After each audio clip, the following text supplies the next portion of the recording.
दोस्तों आज मैं आपको जो खबर बताने वाला हूँ उसके पहले मैं आपको एक सेंटेंस दिखाना चाहता हूँ जो अभी कुछ दिनों पहले प्रशांत कुमार जो कि एमडी और सीईओ हैं यस बैंक के, उन्होंने कही थी। पता नहीं ये स्टेटमेंट कितना रिलेटेबल है जो मैं आज आपको न्यूज़ बताने वाला हूँ, लेकिन मुझे लगता है कि ये काफ़ी ज़्यादा ही आज की न्यूज़ से रिलेटेबल है। क्या कहते हैं? We are not against anybody but I will do everything possible in this world to recover my money. ये जज्बा देखकर, ये कॉन्फिडेंस देखकर आपको क्या लगता है? आपको लगता है कि हाँ, ये जो सीईओ है ये पक्का इस बैंक को जो है ना ऊपर लेकर जाएगा। और ये जो बात कही है रिकवर करने वाली, इसी के ऊपर आज ये वीडियो है। दोस्तों आप ये जरूर कह सकते हैं कि ये बिल्कुल भी रिलेटेबल नहीं है, बट अब थोड़ा सा सोच कर देखिए तो आपको जरूर ये वाली बात समझ में आएगी। दोस्तों आप देख रहे हैं द फेवरेट स्टॉक, और आज मैं खबर लेकर आया हूं यस बैंक के ऊपर। और मैंने आपको अभी जस्ट बताया कि वो खबर क्या है। वीडियो के बीच में अगर आपको कहीं भी लगता है कि ये वीडियो, ये खबर आपके लिए बेनिफिशियल है, आपने कुछ काम की है, तो वीडियो को लाइक करना बिल्कुल भी मत भूलिएगा और शेयर भी इस वीडियो को जरूर कीजिएगा। तो चलिए इस वीडियो को शुरू करते हैं। दोस्तों खबर क्या है? खबर है 24 अगस्त की, आप यहाँ पर देख सकते हैं। लिखा हुआ है x IRDAI chief TS vision appointment on yes bank board under फिनमिन lens. क्या मतलब है इसका? कंप्लीट न्यूज देखते हैं। चलिए अपन आगे चलकर। दोस्तों टीएस विजन की यहाँ पर बात चल रही है, जो कि आप यहाँ पर देख सकते हैं। इनका नाम है टीएस विजन। क्या लिखा हुआ है? Former chairman of the insurance regulatory development authority of India, that is IRDAI, TS Vision has come under the scanner of the finance ministry for becoming director in yes bank, वो भी 2018 में। मतलब जब 2018 में ये डायरेक्टर बने थे yes bank के, तो वो जिस तरीके से डायरेक्टर बने थे उस पर अभी सवाल खड़े हो रहे हैं। और ये कहा जा रहा है कि कहीं ना कहीं यहाँ पर कुछ गड़बड़ थी। अब वो क्या था, पूरा मामला क्या है, चलिए देख लेते हैं। Without obtaining the period approval of the government after issuing a show cause notice, the department of financial service of the finance ministry has appointed chief vision officer of United India Insurance। अभी जिस तरीके से ना 2018 में director बने थे yes bank के, उस पर बहुत सारे सवाल खड़े हो रहे हैं। ये सवाल खड़े क्यों हो रहे हैं आपको समझ में आएगा, लेकिन करंटली अभी आर बाला सुब्रमण्यम जी को इस केस की इंक्वायरी के लिए अपॉइंट कर दिया गया है। और आप यहाँ पर देख सकते हैं कि वो अभी इस पूरे मामले को देखेंगे। IRDA chairman and members are prohibited from बिगिन appointed on the board of any private और government companies link to the insurance sector.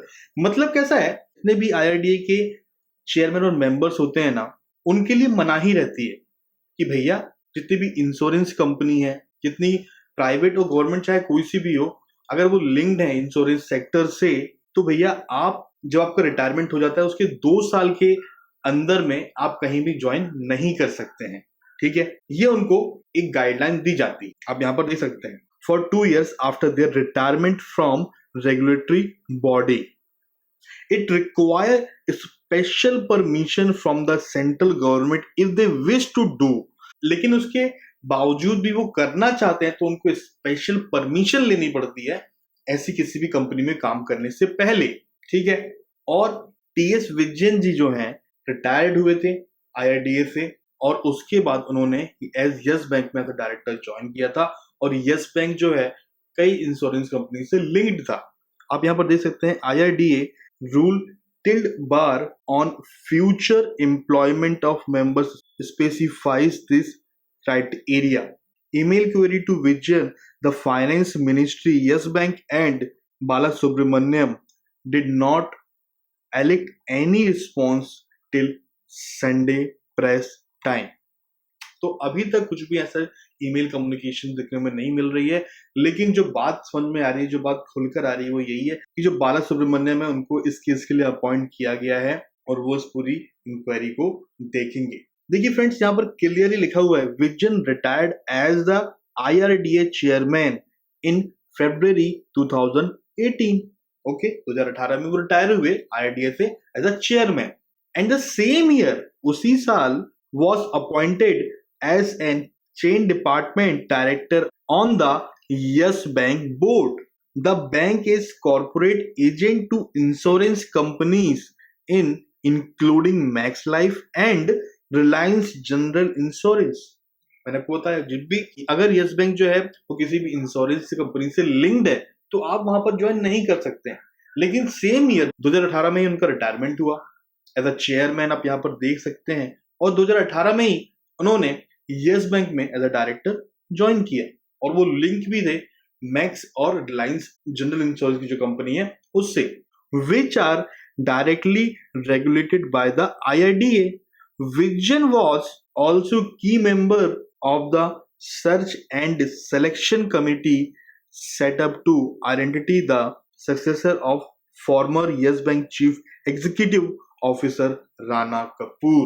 तो यहाँ पर कहीं ना कहीं राणा कपूर का भी नाम सामने आ रहा है और आप सभी जानते हैं कि उस टाइम पे राणा कपूर कितना बड़ा नाम था यस बैंक के लिए।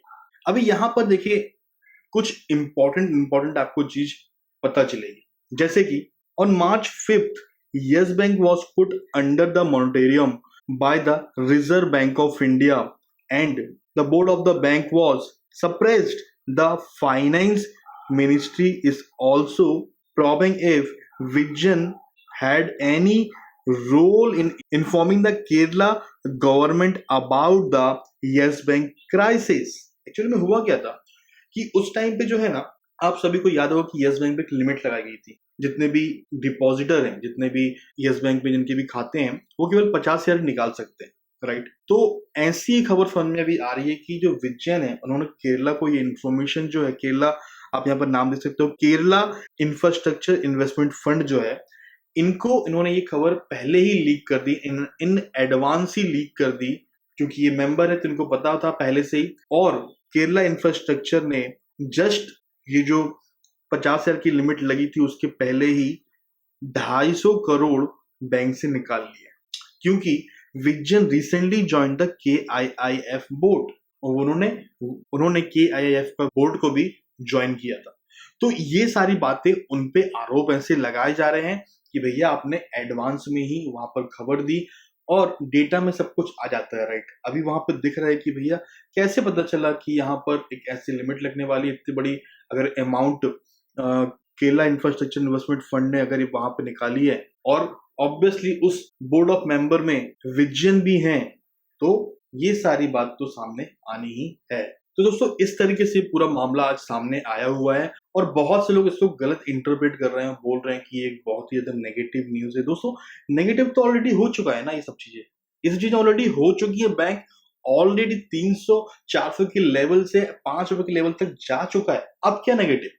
अब तो यहाँ पर कुछ नेगेटिव बचा नहीं है। अब तो जो लोगों ने वहां पर ये सब चीजें की थी, अब मैं ये नहीं कहता कि यहाँ पर विजयन जो है, जो यहाँ पर जो TS विजयन है, उन्होंने सच में कुछ ऐसा किया होगा। अभी जो भी है बाला सुब्रमण्यम इंक्वायरी कर रहे हैं और आगे जाने के बाद डेफिनेटली सारी बातें खुलेंगी, लेकिन इसमें नेगेटिव कुछ भी नहीं। पहले की बातें अभी निकल के आ रही हैं और ये सब निकलना बहुत जरूरी भी है, क्योंकि अगर कोई बैंक डूबता है तो उसमें हाथ जो होता है ना, उनके अंदर के लोगों का ही होता है, करप्ट लोगों का होता है। अभी करप्ट कौन है ये मुझे तो पता नहीं है, लेकिन डेफिनेटली ये बातें सामने जरूर आनी चाहिए, मेरा ऐसा मानना है। और अगर ये बातें सामने आती हैं तो डेफिनेटली रिकवरी में आसानी होगी बहुत सी, राइट। ये बैंक डूबा है तो कहीं ना कहीं तो पैसा गया ही है ना, तो वहां से रिकवरी में आसानी होगी। मैं ये कहना चाहता हूं आप सभी को। तो ये इसको एक आप पॉजिटिव न्यूज की तरह लें, इसको एक आप नेगेटिव न्यूज की तरह बिल्कुल भी मत देखिए। बाकी आपका क्या कहना है इस पर्टिकुलर न्यूज को देखकर सुनकर मुझे जरूर बताइए। अगर ये पूरी खबर आपको अच्छी लगी तो वीडियो को लाइक करना बिल्कुल भी मत भूलिए। आपका क्या सोचना है इस खबर के ऊपर मुझे कमेंट करके जरूर बताइए। और अगर आपने अभी तक मेरे चैनल को सब्सक्राइब नहीं किया है द फेवरेट स्टॉक को, तो उसे सब्सक्राइब भी कर लीजिए। प्लस यहाँ पर और भी इंफॉर्मेटिव वीडियो पड़ी हुई है, उसको भी चेकआउट आप कर सकते हैं। चैनल को फ्रेंड और फैमिली के साथ में शेयर भी कर दीजिए, आपकी रिस्पॉन्सिबिलिटी बनती है दोस्तों ये। मिलते हैं बहुत जल्द अगले वीडियो में। बहुत बहुत धन्यवाद।